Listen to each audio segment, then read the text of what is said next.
हमारे खुदावंद यीशु की अंजील मुकद्दस लूका के मुताबिक उसका 16वां बाब 19 से 31 आयत तक। उस वक्त यीशु ने फरीसियों से कहा, एक दौलतमंद था जो अरगवानी और मुहीन कपड़े पहनता और हर रोज़ ऐशो इशरत करता था।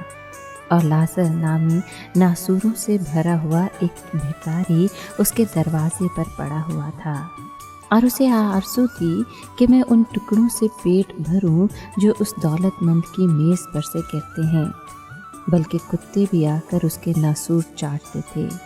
और ऐसा हुआ कि वो भिखारी मर गया और फरिश्तों ने उसे ले जाकर इब्राहिम की गोद में पहुंचा दिया, और वो दौलतमंद भी मरा और दफनाया गया।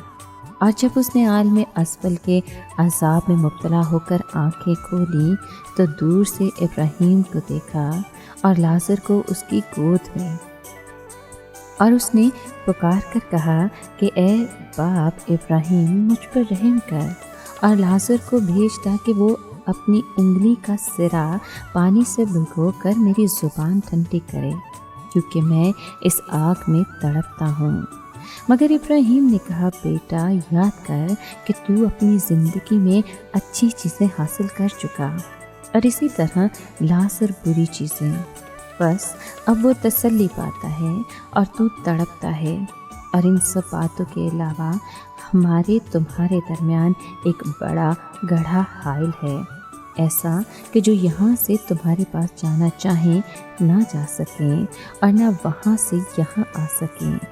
तब उसने कहा, ए बाप, मैं तेरी मिन्नत करता हूँ कि तू इसको मेरे बाप के घर भेज, क्योंकि मेरे 5 भाई हैं, वो उनको आगाह करे, ऐसा न हो कि वो भी इस जाए अज़ाब में आ पड़े। मगर इब्राहिम ने कहा, उनके पास तौरात मूसा और सहाइफ़ अंबिया तो हैं, वो उनकी सुने।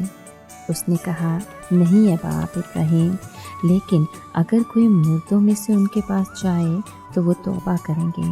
मगर उसने उससे कहा कि जब वो तौरात मूसा और सहाइफ़ अंबिया की नहीं सुनते तो अगर मुर्दों में से कोई जी उठे तो उसकी भी ना मानेंगे। पाक कलाम के पढ़े और सुने जाने पर खुदावंद की बरकत हो, खुदा का शुक्र हो। अज़ीज़ दोस्तों, रोज़ों के दिन हमदर्दी और मोहब्बत का दर्स देते हैं। यशाया नबी का पसंदीदा रोज़ा यीशु के रोज़े से मिलता जुलता है।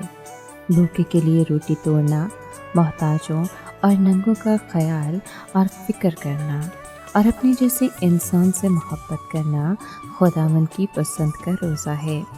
खैरात गुनाहों का कफ़ारा नहीं हो सकती और ना ही खैरात किसी गुनाह को छुपा सकती है। खैरात तो एक शराकती अमल है जिसके ज़रिए एक इंसान दूसरे के दुख और गम में हिस्सेदार होता है और खुशियों को बांटता है।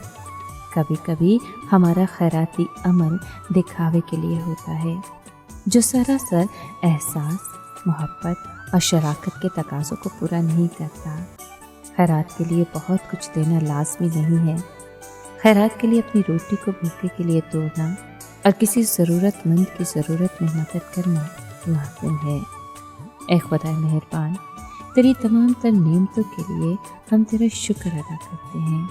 हमें अता कर कि हम तेरी नेमतों को दूसरों तक बांट कर तेरी रहमतों की कसरत को पा सकें। आमीन।